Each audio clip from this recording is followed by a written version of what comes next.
Welcome to the Prentice Hall Video Tutor section on hearing and balance. In the temporal bones of our skulls, receptors detect sound waves with a variety of pitch and loudness.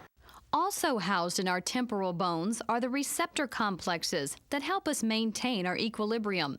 They monitor gravity, acceleration, and rotation. How do ears detect different sounds? How does the body know when it has lost its balance? How do we stay balanced in the first place? To begin to answer some of these questions, we will look at an overview of hearing and balance. First, we will examine the anatomy of the ear. Then we'll take a closer look at the receptor complexes of the inner ear. Then we'll describe the physiology of hearing and explain how our ears detect changes in equilibrium. The human ear is divided into three compartments: the external ear, middle ear, and inner ear.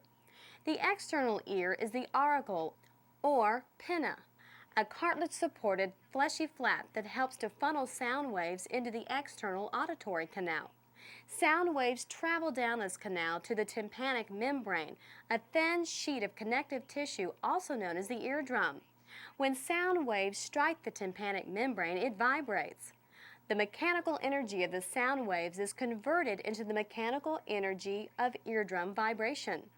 On the other side of the tympanic membrane lies the middle ear, or tympanic cavity. This is an air-filled mucosa-lined cavity which lies within the petrous portion of the temporal bone.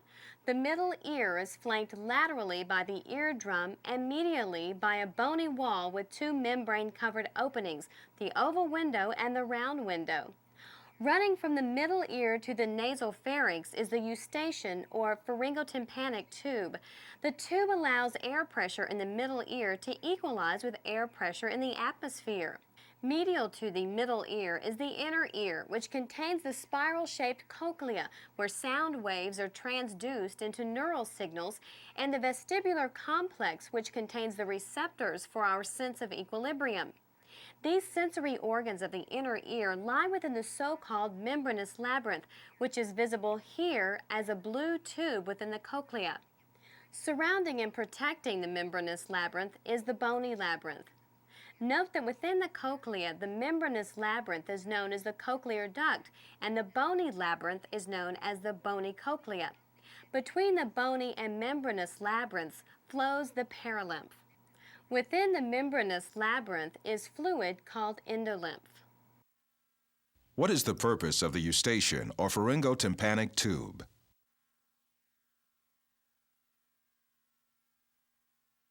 In what structure are sound waves transduced into neural signals responsible for hearing?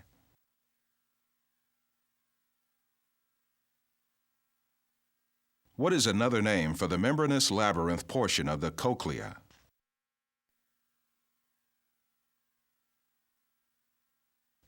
What is the name of the fluid within the membranous labyrinth?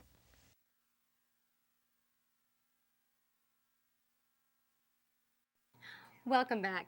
Let's see now what happens when sound waves arrive at the eardrum or tympanic membrane, causing it to vibrate.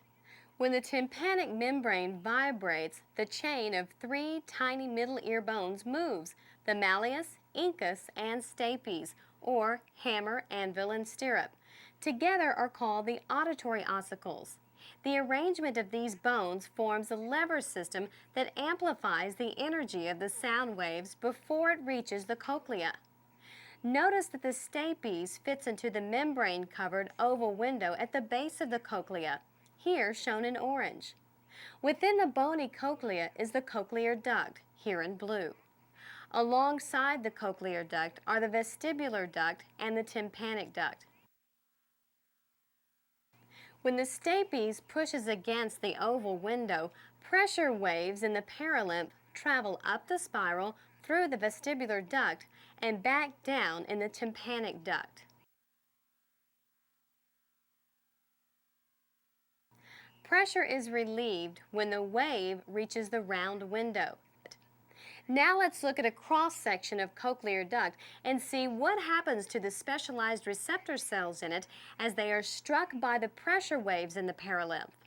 The blue endolymph-filled cochlear duct now appears as the central triangular section.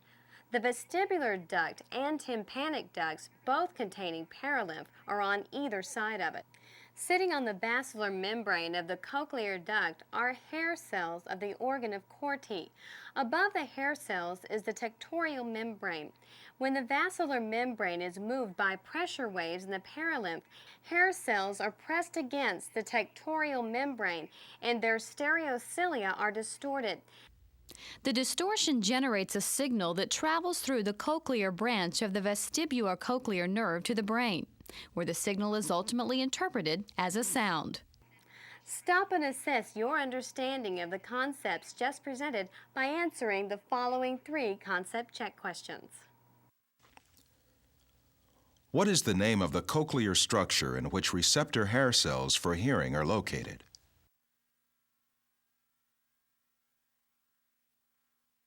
Where are the auditory ossicles?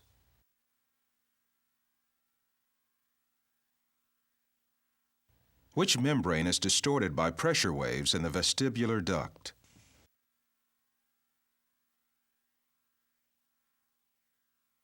Welcome back. Let's move on to take a look at the other sensory organs in the inner ear. In addition to the cochlea, the inner ear houses 2 other organs that help us detect and maintain our position in space. We'll now look at these. The central egg-shaped cavity is the vestibule, which contains a pair of membranous sacs, the saccule and the utricle. Inside the utricle and saccule are hair cells similar to those in the organ of Corti. The hair cells are clustered in the macula, where their processes are embedded in a gelatinous mass and lie under a thin layer of crystals called otoliths. When the head tilts, gravity moves the crystal mass and distorts the stereocilia of the hair cells. This is how the saccule and utricle provide information about position with respect to gravity. Behind the vestibule is the third portion of the bony labyrinth, the semicircular canals, here shown in purple. The canals project from the posterior region of the vestibule in 3 spatial planes. Each canal contains a membranous semicircular duct, here shown in pink, where angular momentum is sensed. At the base of each duct is an expansion called the ampulla. Within the ampulla, long stereocilia of hair cells are embedded in the cupula, which sticks out into the endolymph. When your head moves, the endolymph moves the cupula and stimulates the stereocilia. Let's pause here so you can use the next 4 concept check questions to assess your understanding of how the inner ear helps us maintain our equilibrium. In which sacs in the vestibule of the labyrinth is gravity detected?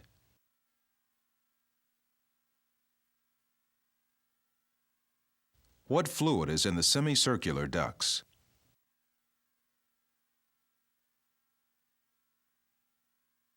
What is the role of otoliths?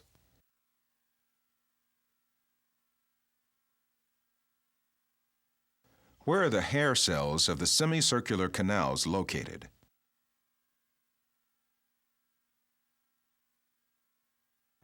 I hope that this Prentice Hall video tutor section on hearing and balance has helped you to understand how the sensory organs of the ear accomplish their complex jobs.